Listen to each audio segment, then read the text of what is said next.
just broke my new lure.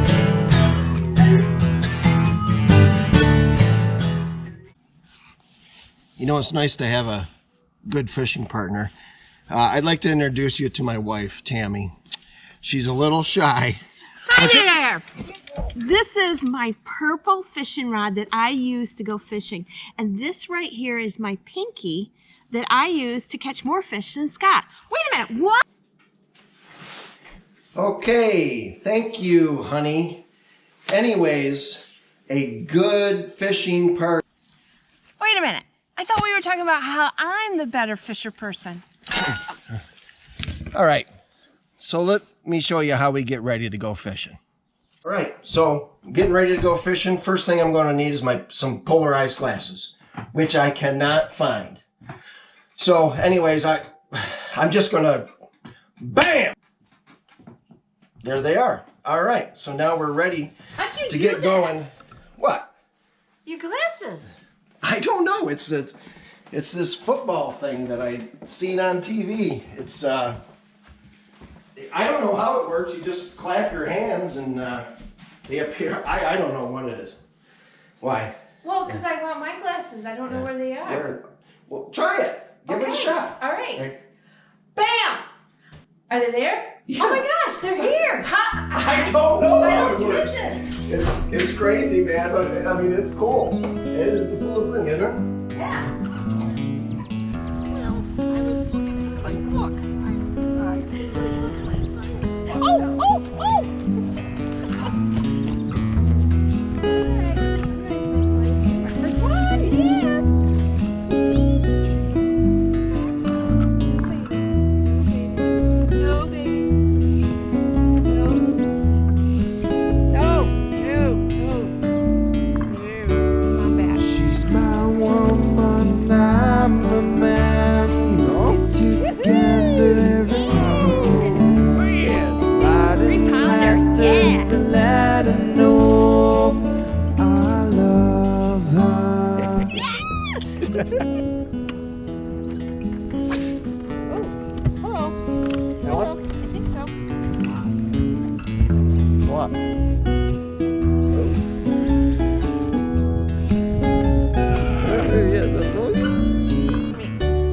She's always been right there for me. Knows how to bring out the best in me. Hope I never bring her tears, as I love her. What? Yep, set it. She took you out of that one.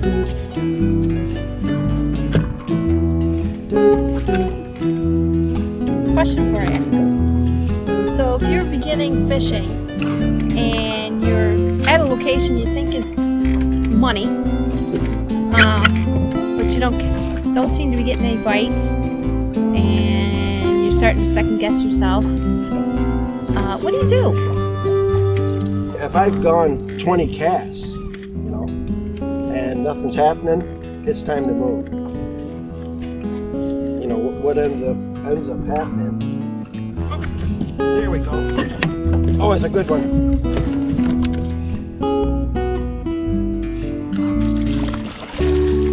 I could watch her sleep for days and hold her hand 100 different ways. My own words don't seem to tell how I love her. Oh, honey, hello.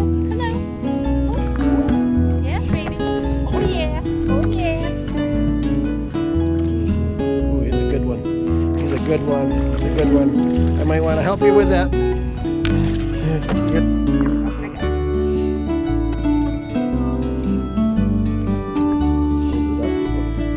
By the tail.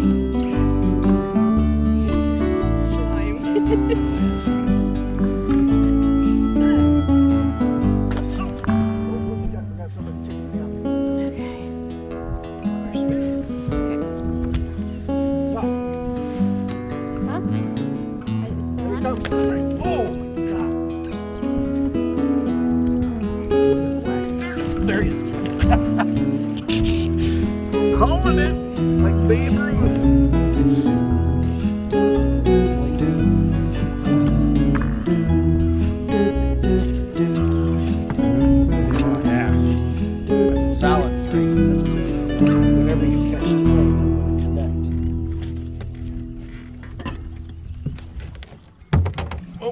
Oh God, he wants to come off. I can feel it, or slipping out of his mouth.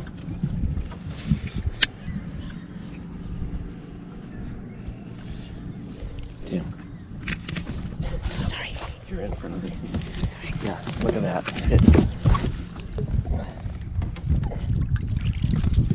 That's a nice one. Barely got him, man. I reached down there and tried to grab him, and one of the treble hooks went into my finger. If he would have shook, I've had this happen. If he would have shook, he would have drove that treble hook deep into my finger. I probably would have had it gone to the emergency room to get it removed, because these things are barbed and they are sharper than sharp. So it just wasn't smart, you know. Try to belly grab them. Look at this.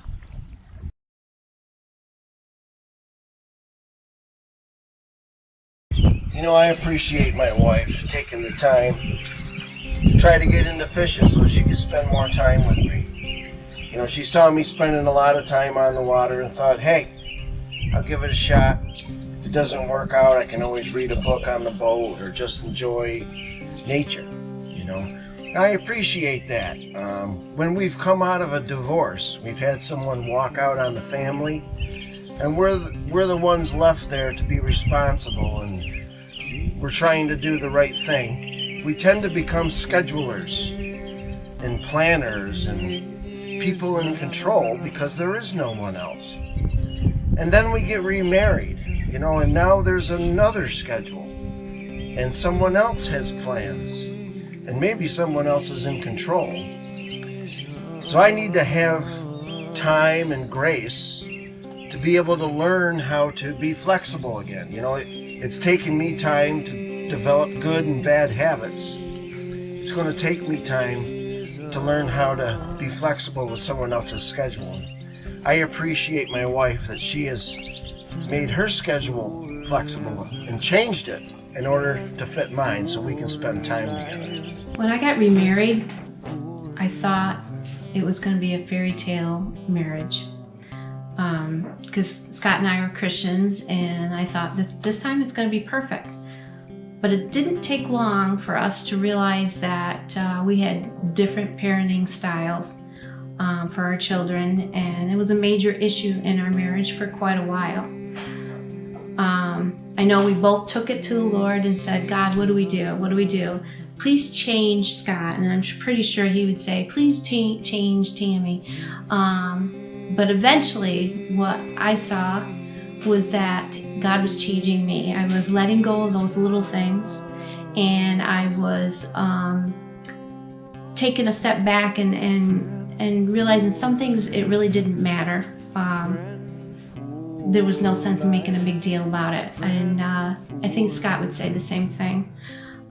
What we found was that communication is the key. Take it to the Lord first, then take it to your husband, and then there's no need for a third party. Are we perfect? Definitely not. But the more we put him first, the more perfect we are for that moment in time. You know, I got a story that I think explains what it's like pretty well to be a step-parent in a blended family. My wife's son, Josh, used to watch TV upstairs, and he'd take his socks off and throw them in the floor. And I'd come up in the morning and I'd find his socks, and I'd think, do you think that I'm going to pick up your stink socks for you because you're too lazy to do it yourself? No, it's not going to happen, guy. And I would just leave them there. And I wouldn't say anything to anyone. I would just let it fester in me. Well, later on in the day, my wife would come upstairs. She'd grab the socks. She'd wash them, fold them, put them away, end of story. You know, and she was probably thinking, well, you know, he takes his socks off because he gets overheated with them on. Just like I do. Isn't that cute? Isn't he cute? You see, what was annoying to me, my wife finds cute. Now you take my boys upstairs watching TV, and they take their socks off and leave them right on the couch. I come upstairs, find the socks, wash them, fold them, put them away, end of story. My wife comes up, finds the socks, and then she comes and finds me and says, you need to have a talk with those boys. They left their disgusting socks on that couch. And they're old enough now, they should be able to pick up their own socks. And I think to myself, you know what? I know exactly how you feel. You know what? It's okay for me to have special feelings about my kids. Just because I'm in a blended family now and I got remarried doesn't mean that I'm not allowed to have special feelings for my kids. It's all right. You know, but I do need to recognize that I have these feelings and admit to myself and maybe even my spouse that I have these feelings, so that Satan isn't allowed to create division within my family or within my marriage over a pair of socks on the floor.